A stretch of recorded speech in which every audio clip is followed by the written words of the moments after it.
In the coming months, if we do this right, increase Ukraine's lethality, get people to help us with Putin rather than propping him up, we can end this war. So when I get back to Washington, I'm going to go with Senator Blumenthal to the Republican and Democratic leader to see if we can find time to move this Russian sanctions package that would give tools to President Trump to help end this war. I've never been more optimistic than I am today that we have the formula to end this war. Let those supporting Russia to know it's going to be a price to be paid if you keep doing it, and to try to find an off-ramp, not to humiliate Putin, but to end this war so that Ukraine will thrive and survive. What's going on, everybody? We got to talk about it, man. Senator Lindsey Graham's sudden death has left Washington stunned. I know everybody's been talking about it all morning long. Just hours earlier, he was planning to appear live on live television, holding a lengthy press conferences, and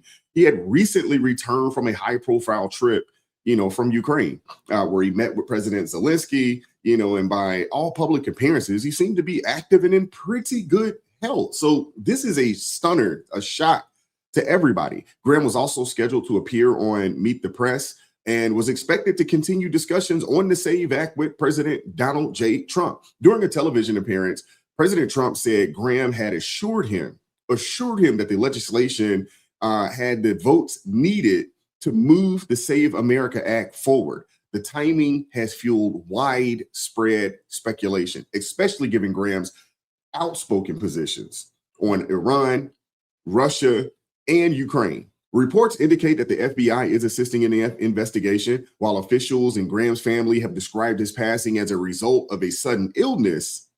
But what actually happened?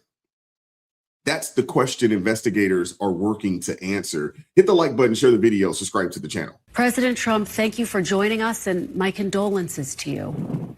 Well, thank you. He's a tough one to lose. He was great. He was unique in every way, actually. He was, Mr. President, and I know that we are all just absorbing this news. We are all in shock. Can you tell us, Mr. President, how you received this news and your immediate gut reaction when you heard it? So what makes it even stranger is that I got a call last night sometime in, the early evening, maybe in the 7s, and he called and he said, we're all set for the Save America Act. He was pushing the Save America Act like crazy. He got back, said he just landed from Ukraine. I said, that's a long trip to make. He said, he sounded a little tired, but perfect, but a little bit tired. Had a right to be. To be expected. And he was a worker. He was really a worker. But he sounded great, actually. But he actually said he was tired. But he wanted to pass the Save America Act. And I said, well, we're going to get it done, Lindsey. We're going to get it done. I'll see you soon. We thought maybe we might even meet today. And then that was it. And that was, very around the time. It couldn't have been much longer. It could have been his last call. I don't know exactly. But I got a message about 1 o'clock in the morning from one of the people at his office that he had passed away. I said, I just can't believe it. He was like a member of the family to me. It's very tough, actually. It's amazing.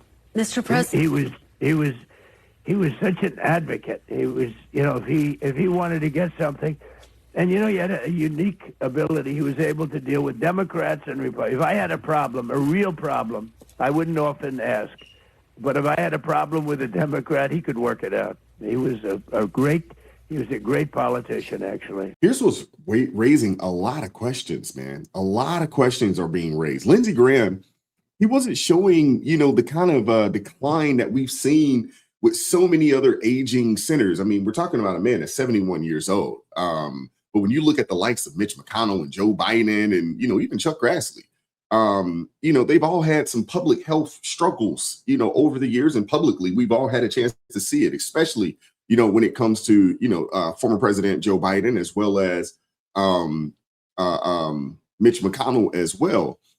So Graham just did not come across as someone, that you would fit in that category. But at the same time, when it comes to heart issues and things of that nature, those are the kind of situations that can just come up and just snatch you. But I do also find it quite peculiar. I'm glad that the FBI is doing a full-blown investigation, because what we do know is that there are ways that, and I'm just speculating here, that there are ways that, people can be, poisoned and things of that nature, that it can come across like a natural cause type situation where there could have been something nefarious, right? I'm sure you guys know that as well. But Graham, when you see him and when you got a chance to see him, obviously we've seen him all year on all types of press conferences. By contrast, I mean, this dude had been traveling internationally, holding lengthy press conferences, and he was actively working the phones. President Trump himself, has said that, hey, the two of them had spoken shortly before Graham's death, and they were discussing strategies to advance the Save America Act.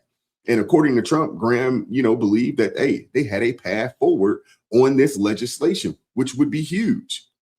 And then just hours later, news broke that Senator Graham has died.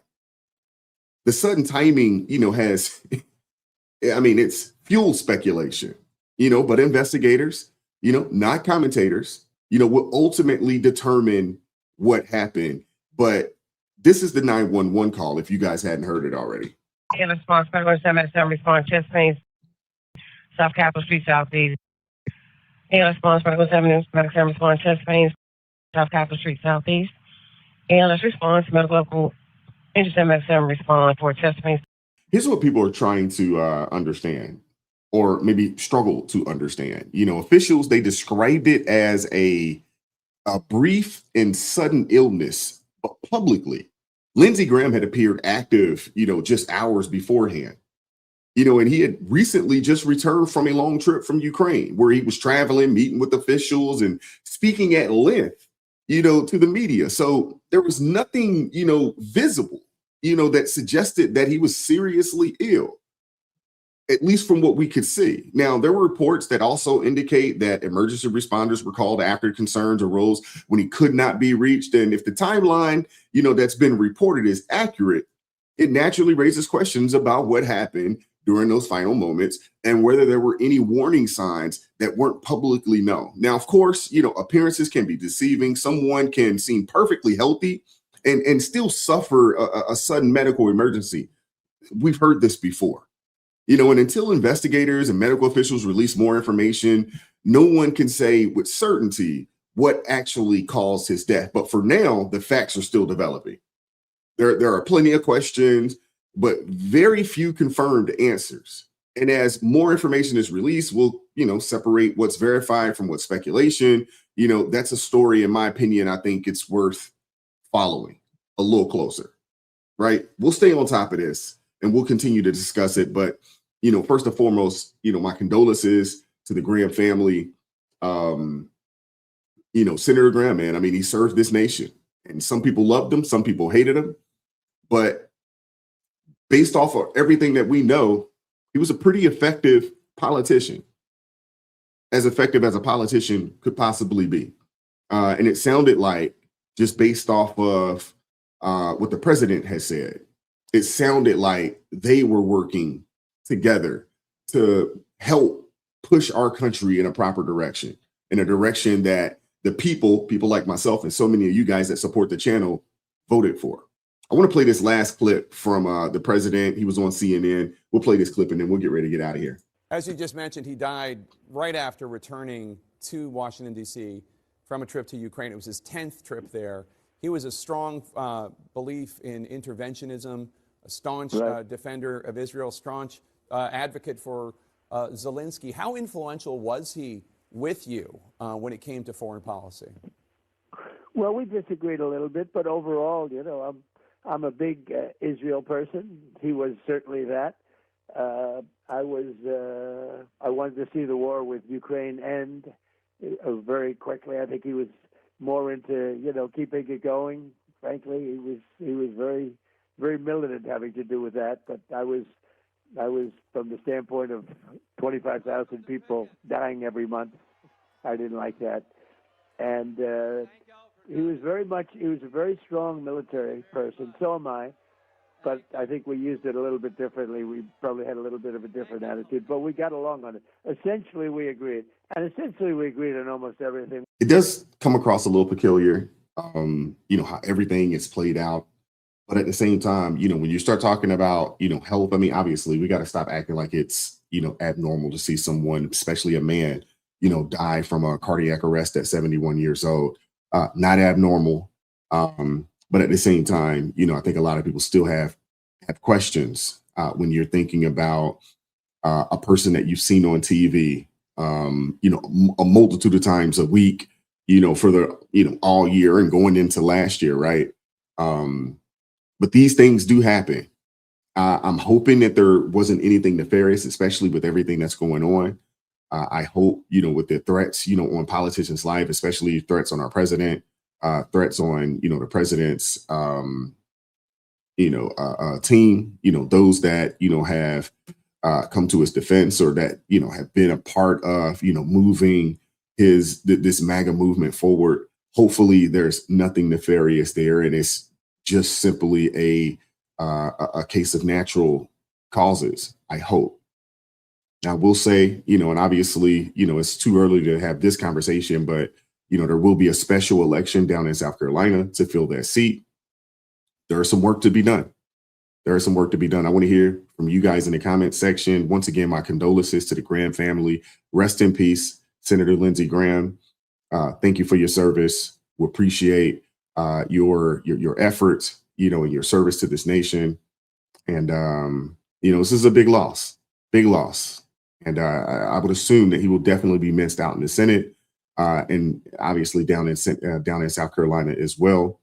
We'll appreciate you guys pulling up. Hit the like button, share the video, subscribe to the channel, turn the notifications on to all so you never miss an upload. And as always, keep God first, stay prayed up. We'll catch up with you guys next time. Peace. It is God who arms me with strength. Yeah, I'm battle ready. He trains my hands for battle. My heart stays steady. But thanks be to God, he gives us the victory. Through my Lord Jesus Christ, fear can't live in me. I was down to the dirt, red clay on my shoes, old pain in my shirt, oh so bruised. Then the Lord hit my chest, kicked air from my breath, put power in my step.